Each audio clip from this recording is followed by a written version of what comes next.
And now, the national championships in the heart of the country. This is the payoff for drivers who have traveled the circuit from coast to coast. Don Prudhomme, top fuel eliminator at the Winter Nationals. Don Westerdale of the Ram Chargers. Connie Kalita.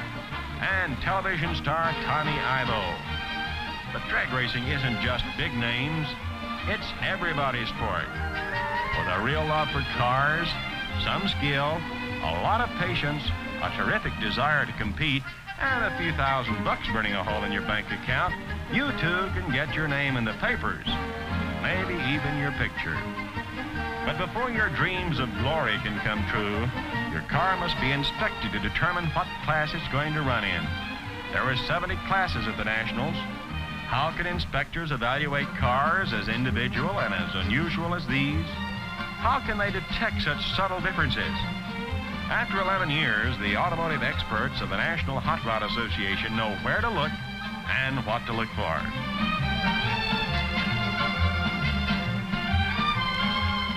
George Montgomery of Dayton, Ohio, is one of drag racing's expert drivers of long standing. In the 11-year history of the sport, George was one of its most popular early stars. He retired at 27, came back in 1963 at 30 to take middle eliminator honors at the Nationals, and is back this year driving Hurst's experimental Gasser Passer. The winning mechanic in each of the 6 eliminator categories will receive a set of Hurst magnesium wheels presented by Miss Hurst Golden Shifter. Fueled, lubricated, tuned, torqued, polished until you can see your face in any part, everything's ready to blast off for pay dirt. Some unintentional wheelies and one intentional one with Wild Bill Shrewsbury at the controls of the Hurst's Hemi Underglass.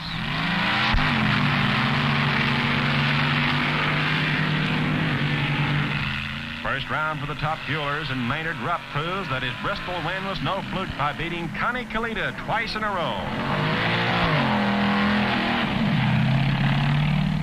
Second run, and Rupp draws Tommy Ivo. Look out, Rupp loses it, but Ivo stays on course, hitting almost 206 miles per hour. Don Westerdale locks horns with Buddy Cortines. Both cars go over 200 miles per hour with their Ram Chargers hitting 210.76. Last race in round 2, and Don Garlitz jumps to the start against Tommy Hoover. Garlitz is out early. Another improvement that came with the dragster is the fire suit. Both gas and fuel dragster drivers wear them, as well as some of the competition eliminator drivers. These fire protective coverings, face masks, gauntlets, and suits completely protect the driver from head to foot. It's hot inside all that, even for a short stay, but chrome long johns have saved many a life. Of the exotic nitromethane blends for the big fuel dragsters, the fuel check for all other cars has become even more important.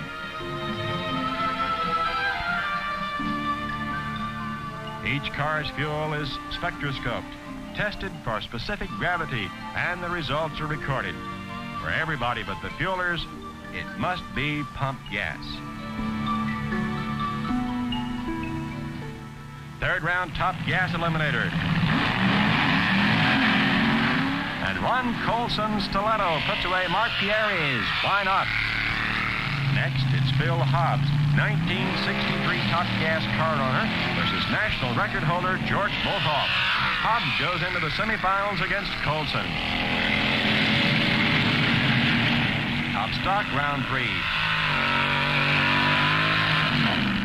Dave Strickler, the Match Bash winner from Bristol, eliminates Bristol's top stock eliminator, Mike Schmidt. As the cars file back to the staging area for the next round of eliminations, half of them get timing cards giving them their winning time and speed. The other half pack it up. 1,167 entries have been boiled down to 70. And those 70 down to the semifinalist in 6 eliminator categories.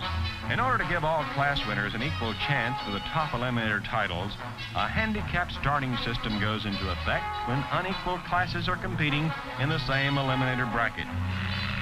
For example, in the junior stock eliminator semifinals, Bill Spanikos gets the green light first. Dave Koppel, with the more powerful car, doesn't wait long enough for his go signal and is disqualified. The street eliminator semifinals, Carl Kirk, with a big handicap, puts on a great top-end effort and outruns Rufus Boswell. In the other street semi, Tom Holderbaum, with another large handicap, slides into the grass, giving Ferd Knapfel's Storming Bull a clear, easy victory.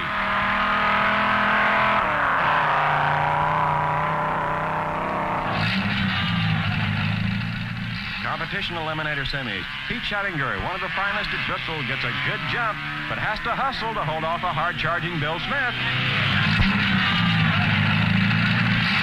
Francis O'Connor is last out of the hole against Vinnie Goodmaster, but look at that top-end burst.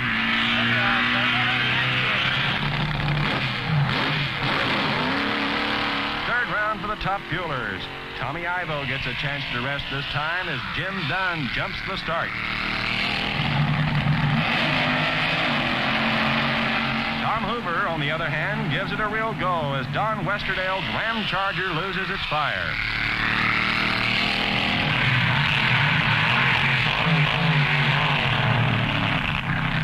Round 4 for the top stocks. Unknown Bud Schellenberger keeps rolling as Dave Strickler is disqualified. Bill Lawton, factory experimental eliminator at the Winter Nationals, runs heads up with Joe Smith. It's even all the way with Lawton just pulling it out through the trap. Bob Coble draws a bye. In the stock semis, Lawton comes up against Coble, but gets a bad bouncing start as Coble smokes it through all the way. Two 1964 Fords running for the top stock eliminator trophy. It's even all the way with Schellenberger just pulling it out in 12.2 seconds with a top-end speed of 114 miles per hour. The junior stock final, John Callender versus Bill Spanikos. It's another head-to-head run with Callender just edging out Spanikos in 15.3 seconds with a run of 88 miles per hour.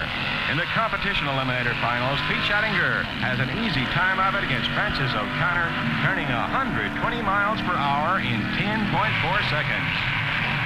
Street eliminator finals, Ferd Knapfel and Carl Kirk. Kirk has a big handicap, but comes on strong and almost takes the Storming Bull, but not quite. They don't come any closer than that. Knapfel turned 105.5 miles per hour in 13.2 seconds. Top gas semifinal. Phil Hobbs and Ron Colson go at it head-to-head with Hobbs blasting into the final against Gordon Collette, the class winner who had the honor of sitting it out. And here it is, Hobbs, owner of 1963's Top Gas Eliminator, versus Collette, 1964's Top Gas Eliminator. Hobbs takes it back in 65 for the first comeback win in drag racing history. The car's co-owner, Ken Harada, accepts congratulations from Wally Parks, president of the National Hot Rod Association. Top fuel semifinal, Tommy Ivo versus Tom Hoover. TV Tommy Ivo stays in there all the way to win. Now he'll meet the class winner, Don Prudhomme, the top fuel eliminator at the Winter Nationals, in the final.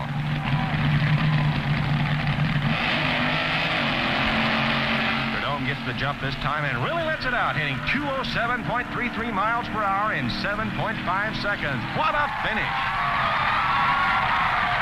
Don Prudhomme, top fuel eliminator at the Winter Nationals, and now at the Nationals, is truly the top fuel eliminator in the nation. This has been a tremendous year for everyone associated with drag racing, and especially for the more 6 million fans who go to 2 a year at over 125 drag strips. Drag racing is America's youngest and fastest growing sport.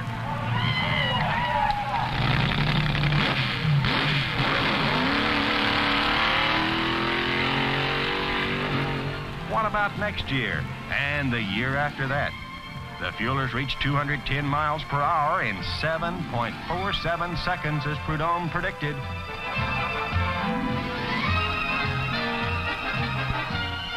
Where will they go now? How fast can they go? And how quick? Is there a limit to any car? You can bet there'll be more people than ever trying to find out, and millions more flocking to see them go.